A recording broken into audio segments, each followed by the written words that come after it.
ప్రతినిధులుగా ఉన్నటువంటి వాళ్ళు, ప్రభుత్వాన్ని నడిపిస్తున్నటువంటి పెద్దల్లో వీరు కూడా భాగస్వామ్యులు. అటువంటి వీళ్ళనే వాళ్ళ కాళ్ళ దగ్గర కూర్చుండబెట్టుకున్నారంటే ఇవాళ ఇక రాష్ట్రంలోని దళితులు ఇక బీసీల పరిస్థితి ఏందో ఒకసారి ఆలోచన చేయమని నేను రాష్ట్ర ప్రజానీకానికి విజ్ఞప్తి చేస్తూ ఉన్నా. ఎంత అన్యాయం ఇది, ఎంత దుర్మార్గం ఇది. ఇన్నేళ్ల స్వతంత్ర భారత చరిత్రలో ఆత్మగౌరవం కోసం పోరాటం చేసి తెచ్చుకున్న ఈ తెలంగాణ రాష్ట్రంలో ఈ నయా దేశ్ముఖ్ల పరిపాలనలో దళిత జాతి, బలహీన వర్గాల జాతికి సంబంధించిన ప్రతినిధులు ప్రభుత్వంలో పెద్దలుగా భాగస్వామ్యం వహిస్తున్నటువంటి వాళ్ళు ఇవాళ వాళ్ళ ప్రభుత్వం రావడానికి బట్టి విక్రమార్క గారు ఎన్నో ప్రయత్నాలు చేసి వాళ్ళ పార్టీ అధికారంలోకి రావడానికి పోరాటాలు చేసిన దశాబ్దాలుగా కష్టపడ్డారు. అటువంటి వ్యక్తిని కాళ్ళ దగ్గర కూర్చుండబెట్టుకోవడం యావత్ దళిత జాతిని, అదేవిధంగా బలహీన వర్గాల వారిని అవమానించినట్టుగానే మేము భావిస్తూ ఉన్నాం. ఖచ్చితంగా దీనికి తగిన రీతిలో దళిత సంఘాలు, బీసీ సంఘాలు అందరూ కూడా స్పందించాలి. ప్రజాస్వామ్యంలో ఉన్నటువంటి మౌలికమైనటువంటి సూత్రాల్ని అర్థం చేసుకున్నటువంటి ప్రతి ఒక్క మేధావి ఖచ్చితంగా దీని మీద స్పందించాలని చెప్పి సందర్భంగా నేను కోరుతా ఉన్నా. ఇంతకన్నా దుర్మార్గం ఇంకోటి ఉండదు. మనం చూస్తూ ఉన్నాం ప్రభుత్వం వచ్చిన 3 నెలల నుంచి బట్టి విక్రమార్క గారి ఫోటో ప్రకటనల నుంచి మాయమైపోయింది. వారి ఫైనాన్స్ డిపార్ట్మెంట్, ఇప్పుడు వారి డిప్యూటీ సీఎం ఉండి ఫైనాన్స్ డిపార్ట్మెంట్, ఎనర్జీ డిపార్ట్మెంట్ 2 డిపార్ట్మెంట్లు చూస్తున్నారు. వారు ఉండరు, సీఎం రివ్యూ చేస్తారు, వారికి సంబంధం ఉండదు. ఫైనాన్స్ మినిస్టర్గా ఆయన రూపాయి రిలీజ్ చేయాలన్నా పాపం ఆయనకు అధికారం లేకుండా కత్తెర పెట్టేసారు ఎక్కడికక్కడ. చివరికి ఇవాళ దేవుని దగ్గర కూడా ఆయనను వీళ్ళ కాళ్ళ దగ్గర కూర్చుండబెట్టే పరిస్థితి వచ్చింది. అంటే ఏ రకంగా హ్యూమిలేట్ చేస్తూ ఉన్నారు, ఏ రకంగా అవమానపరుస్తూ ఉన్నారు, ఏ రకంగా అన్యాయం చేస్తూ ఉన్నారు, ఏ రకంగా ఆత్మగౌరవాన్ని దెబ్బతీస్తూ ఉన్నారు. అంటే ఇది కక్షతోని ఉద్దేశపూర్వకంగా ఈ రేవంత్ రెడ్డి అనేటటువంటి ముఖ్యమంత్రి చేసిన కార్యంగా నేను భావిస్తూ ఉన్నా. ఇదేదో అనుకోకుండా జరిగింది కాదు. మళ్ళీ మా ప్రెస్ మీట్ అయిపోగానే కాంగ్రెస్ పార్టీకి సంబంధించిన వాళ్ళు లేకపోతే వీళ్ళు వాళ్ళు ఎవరో ప్రెస్ మీట్ పెట్టి ఏదో ఇట్లా అట్లా మళ్ళీ మీరు సంజాయిషి చెప్పుకోవడము, మా మీద ఎదురుదాడి చేయడము, ఇది చేయకండి. ఇక ఇది చూసింది ఇప్పుడు ప్రపంచమంతా, ఇది చూసింది ప్రపంచమంతా, ఈ వీడియోని చూసింది, ఈ ఫోటోని చూసింది, అన్నిటినీ సమాజం అంతా గమనిస్తూ ఉంది. మళ్ళీ మీరేదో దీన్ని కప్పిపుచ్చే ప్రయత్నాలు, మసిపూసి మారేడుకాయ చేసే ప్రయత్నాలు, మా మీద ఎదురుదాడి చేసే ప్రయత్నాలు చేయకండి. మీ కాళ్ళ దగ్గర మా దళిత బిడ్డను కూర్చుండబెట్టుకున్నారు, మీ కాళ్ళ దగ్గర మా బలైన వర్గాల బిడ్డను కూర్చుండబెట్టుకున్నారు. వాళ్ళు ఎవరో సామాన్యులు గారు, మళ్ళా మంత్రులు, ప్రభుత్వంలో భాగస్వాములు ఉన్నటువంటి వాళ్ళు, మాకు ప్రతినిధులుగా ప్రభుత్వంలో ఉన్నటువంటి వాళ్ళు. మీకన్నా ముందు నుంచి ఆ కుటుంబం దశాబ్దాలుగా కాంగ్రెస్ పార్టీలో పనిచేస్తున్నటువంటి కుటుంబం, చాలా సీనియర్లు పార్టీలో. అటువంటి వ్యక్తికి ఇంత ఘోరమైనటువంటి అవమానం అంటే ఈ రాష్ట్రంలో ఏం జరుగుతూ ఉందో, పరిపాలన ఎట్లా కొనసాగుతూ ఉందో ఒకసారి రాష్ట్ర ప్రజల్ని కూడా ఆలోచించమని నేను విజ్ఞప్తి చేస్తూ ఉన్నా.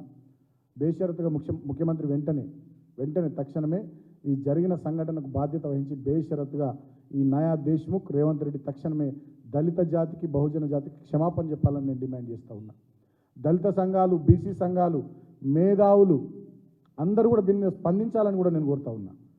ఇక మా మీద ఇంతెత్తు అంతెత్తు లేచే ఇక దొరల పాలనని మొన్నటిదాకా విమర్శించిన వాళ్ళు ఈ నయా దేశ్ముఖ్ పాలనలో వాళ్ళ కాళ్ళ దగ్గర దళితులను, బీసీలను కూర్చుండబెట్టి మంత్రులను, సాక్షాత్తుగా ఉప ముఖ్యమంత్రులను, మంత్రులను వాళ్ళ కాళ్ళ దగ్గర కూర్చుండబెట్టుకుంటున్నటువంటి ఈ నయా దేశ్ముఖ్ పరిపాలన నిర్వాకాన్ని ఎండగట్టాలని చెప్పి మేధావులందరికీ కూడా నేను విజ్ఞప్తి చేస్తూ ఉన్నా. ఎన్నడూ ఇట్లా లేదు, ఇది ఒక కొత్త సాంప్రదాయం.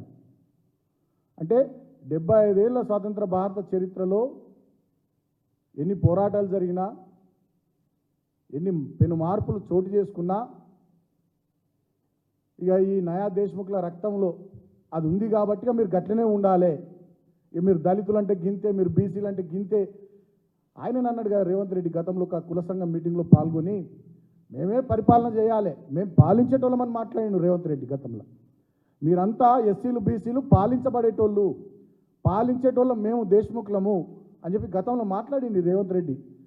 ఇవాళ ఆచరణలు చూపిస్తూ ఉన్నాడు. మీదికి చూడనేమో ప్రభుత్వంలో భాగస్వామ్యాన్ని కల్పించినట్టు, డిప్యూటీ సీఎం ఇచ్చినట్టు, మంత్రులు ఇచ్చినట్టు, ఏదో పెద్దపీట వేసినట్టు మీదికి చూడ. ఆచరణ కాడికి వచ్చేసరికి వాళ్ళ కాళ్ళ దగ్గర కూర్చుండబెట్టుకోవడం. అంటే ఆయన ఏదైతే గతంలో మాట్లాడిండో దాన్ని అంతా వాళ్ళ ఆచరణలు చూపిస్తూ ఉన్నాడు.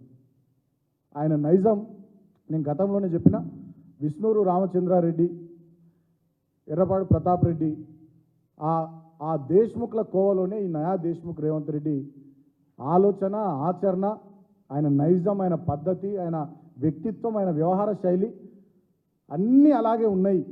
వాటికి నిదర్శనమే ఇవాళ ఈ సంఘటన. ఇదేదో ఆషామాషిగా జరిగింది కాదు, అనుకోకుండా జరిగింది కాదు. నేను కాంగ్రెస్ పార్టీలో ఉన్నటువంటి దళితులు, బహుజనులు మిమ్మల్ని కూడా స్పందించాలని కోరుతా ఉన్నా. పార్టీలో ఉన్నటువంటి వాళ్ళని కూడా స్పందించాలని కోరుతా ఉన్నా. కాంగ్రెస్ హైకమాండ్ కూడా దీని మీద స్పందించాలి డెఫినెట్గా. కాంగ్రెస్ జాతీయ పార్టీకి అధ్యక్షుడిగా ఒక దళితుని పెట్టినామని చెప్పి మీరు చెప్పుకోవడం కాదు. మరి ఇక్కడ దళిత ఉప ముఖ్యమంత్రికి ఈ స్థాయిలో అవమానం జరుగుతూ ఉంటే మీరు మీదికి కూడా బొమ్మల్లాగా మా వాళ్ళని పెట్టుకొని ఈ స్థాయిలో అవమానిస్తూ ఉంటే ఏందన్నట్టు ఇది ఎటుపోతుంది ఈ సమాజం? ఈ టెక్నాలజీ యుగంలో ప్రతి ఒక్కరి చేతిలో సెల్ ఫోన్ ఉన్నటువంటి ఈ యుగంలో ప్రతి దళిత వర్గం ఇళ్లల్లో, బీసీ వర్గాల ఇళ్లలో చదువుకున్న పిల్లలు ఉన్నటువంటి ఈ రోజుల్లో మా వర్గాలకు సంబంధించినటువంటి మంత్రుల్ని ఈ స్థాయిలో అవమానించడం అంటే ఇది రాచరికపు ధోరణి తప్ప ఇంకోటి కాదు, అహంకారపూరిత వైఖరి తప్ప ఇంకోటి కాదు. నేను వెంటనే ముఖ్యమంత్రిని కోరుతా ఉన్నా, బేషరతుగా ఈ జరిగిన సంఘటనకు క్షమాపణ, దళిత జాతికి, బహుజన జాతికి క్షమాపణ చెప్పాలి. భవిష్యత్తులో ఇటువంటి జరగకుండా మీ ఆలోచన ధోరణిని, మీ పద్ధతిని, మీ వ్యవహార శైలిని మార్చుకోవాలని చెప్పి నేను ముఖ్యమంత్రి రేవంత్ రెడ్డికి తెలియజేస్తూ ఉన్నా.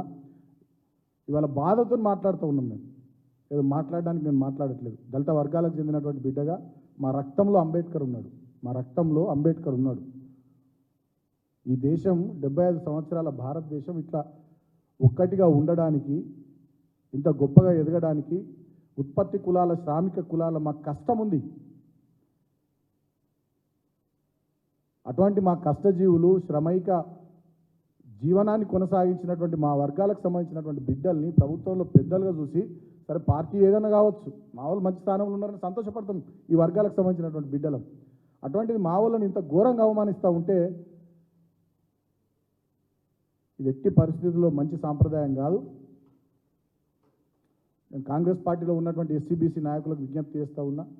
అదేవిధంగా ప్రోగ్రెసివ్ థింకర్స్ కాంగ్రెస్ పార్టీలో ఉండేటోళ్ళు కానీ, బయట సమాజంలో ఉండేటటువంటి వాళ్ళు కానీ అందరినీ కూడా నేను వేడుకుంటున్నా, విజ్ఞప్తి చేస్తూ ఉన్నా. ఇటువంటి రాచరికపు పద్ధతులు, ఈ దేశ్ముఖ్ ఆలోచన విధానాన్ని రేవంత్ రెడ్డి ఇట్లాగే కొనసాగించుకుంటూ పోతే భవిష్యత్తులో డెఫినెట్గా ఎస్సీ బీసీ వర్గాల నుంచి పెద్ద ఎత్తున తిరుగుబాటు తప్పదు అనేటటువంటి విషయాన్ని కూడా ఈ నాయా దేశ్ముఖ్ రేవంత్ రెడ్డికి నేను హెచ్చరిస్తూ ఉన్నా. వెంటనే మేము డిమాండ్ చేస్తూ ఉన్నాం, బేషరతుగా ఈ జాతులకు క్షమాపణ చెప్పాలి. భవిష్యత్తులో ఇటువంటి జరగకుండా తన పద్ధతిని రేవంత్ రెడ్డి మార్చుకోవాలి. ఇప్పటికైనా ఈ రాష్ట్రంలో ఉన్న బడుగు బలహీన దళిత గిరిజన వర్గాల సోదరులు సోదరిమణులందరికీ నేను విజ్ఞప్తి చేస్తూ ఉన్నా, అర్థం చేసుకోండి ఈయన విధానాన్ని, ఈ నయా దేశ్ముఖ్ రేవంత్ రెడ్డి విధానాన్ని, ఆలోచనను, ఆయన పద్ధతిని, ఆయన వ్యవహారాన్ని, ఆయన వ్యక్తిత్వాన్ని అర్థం చేసుకోండి. ఇప్పుడు మనకి ఎక్కడైనా బాధ అనిపిస్తే పెద్ద మనుషుల దగ్గరికి వచ్చి చెప్పుకుంటాం, పెద్ద మనుషులకి బాధ అనిపిస్తే దేవుళ్ళ దగ్గరికి వచ్చి చెప్పుకుంటాం. దేవుని దగ్గర అవమానం జరిగిన తర్వాత ఎక్కడికి వచ్చి చెప్పుకున్నాడు, ఎవరికి చెప్పుకున్నాడు? సాక్షాత్తు లక్ష్మీ నరసింహస్వామి చెంతనే మా ఎస్సీబీసీ వర్గాలకు అవమానం జరిగి వాళ్ళు కాళ్ళ కింద మా మంత్రుల్ని కూర్చుండబెట్టుకుంటే, వాళ్ళ కాళ్ళ పక్కన మా మంత్రుల్ని కూర్చుండబెట్టుకుంటే ఈ ప్రభుత్వంలో మా వర్గాలకు న్యాయం జరుగుద్దా, మేలు కలుగుద్దా? అంటే ఇదెంత అణిచివేత ధోరణి, ఇదెంత ఫాసిస్ట్ వైఖరి, ఇదెంత అహంకార పూరిత వైఖరి, అంటే ఇది ఘోరమైనటువంటి అవమానం. ఇప్పటికైనా భవిష్యత్తులో ఇటువంటివి జరగకుండా తన పద్ధతిని రేవంత్ రెడ్డి మార్చుకోవాలి. బేషరతుగా ఈ సంఘటన మీద దళిత జాతికి, బహుజన జాతికి క్షమాపణ చెప్పాలి.